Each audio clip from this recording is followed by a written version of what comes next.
So one of the biggest things that I had a hard time with when moving from being in Windows to being in Linux is the fact that I love using Davinci Resolve. The love-hate relationship sometimes, but for the most part, I very much so enjoy my experience with Davinci Resolve. Downside is I don't have NVIDIA, so that doesn't want to play nice. And on top of that, I can't afford to pay for the $300 price tag on the studio. Yeah, it's just not something I can justify. But what if I told you you just, didn't have to worry about that as much, that the free version provides all of the same utility that you have inside of Windows, and you can still run it with AMD hardware. That sounds fantastic. For the most part, Arch, again, you know, I'm having some troubles with Arch, but as far as anything that's Debian based or inside of Fedora based systems, I have zero issues. So let's take a look at this. First things first, we're going to go ahead and load up DaVinci Resolve real quick, and we'll just launch that. And we're going to look at one of the problems that we have here. So if we go in and do new project, and we're working on a video right now, it's about stop killing games. So we're going to do stop killing games wallet. And we're going to go ahead and grab my recording that I have from OBS. Now, drag and drop didn't work. Okay. What about if we go to import and then we go here to Moiety? We'll grab my thing and, I didn't seem to do anything. And of course, it didn't do anything. That's what I'm leading up to. This right here, shutterencoder.com. I found this, and it was thanks to me going through and asking ChatGPT or Gemini, one of the two, like, hey, I'm having these issues. What can we do to try and resolve it? Because I can't seem to find a way to get it to read my MKV files. It gave me this. So we go here to downloads, and they've got a $10 donation. So if you use this, please do a donation to them. It's very valuable software, but you can go ahead and try before you buy. We're going to go ahead and download the Linux app image, and you just download that there. Now, I already have it, so I don't need to, do the download. And then we're going to go ahead and we're going to go to downloads here, and we're going to grab the app image. All right. So let me go to my zoom in. We'll try to make it a little bit bigger. Doesn't do much. But what I've found that works best is if we go here to this choose function option, and we do DNX HD, that will let it work with DaVinci Resolve.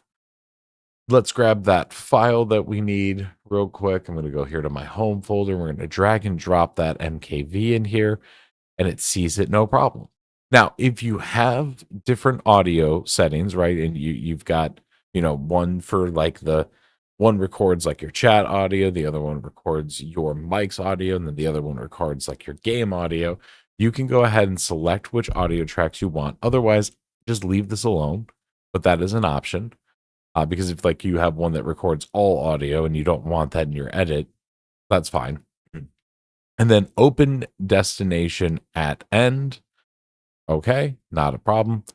So this way it'll show where it opens to. You can also set it to create a subfolder. So we're inside here, and we've got, our pictures and whatnot. If we go ahead and click, we're just going to call this DaVinci Ready. I don't know. And then we go ahead and click Start Function. It's going to start encoding this video into something that can actually be read by DaVinci Resolve as far as the free version is concerned without the H.264. And now that it's done, it's got my MOV file here. So let's go ahead. We're going to put these things off screen. No problem. And we're going to get out of the zoom mode real quick. All right. And then we're going to downsize that. We don't need this open. And we're going to go ahead and grab that file wherever the heck I put it. Here it is. Drag and drop it. And look at that. Look at the magic happening right before our eyes. My ugly mug inside of DaVinci. All right, and so now we're here. We've got everything edited. The video's finished as far as that's concerned. I've gone off and rendered it. So we can go ahead and close out of DaVinci Resolve. And we can pull up my folder here. So we'll start the Shutter Encoder program. Go ahead and bring this down. And then we'll go here to videos and the stop killing games. And we have this .mov. And that's because the DNxHD, what we're going to do is we're going to go ahead and drop this file here. And we're going to go to this function here, H264 being the output.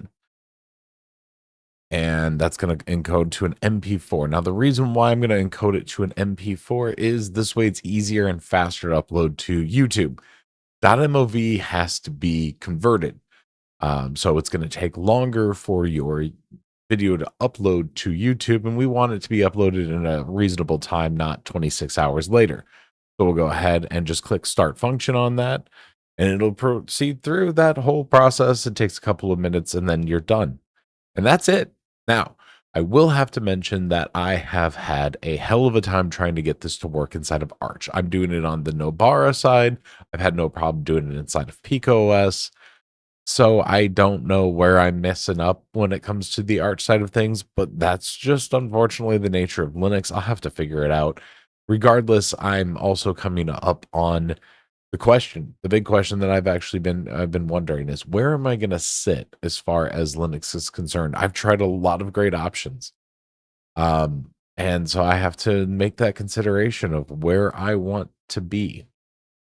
So we'll see where we go from there. But anyways, this is going to get finished, and you're watching it now because it's uploaded. So yeah, pretty simple, pretty easy. We'll see you guys in the next one. Thank you for watching. Don't be afraid to dive on into the rift.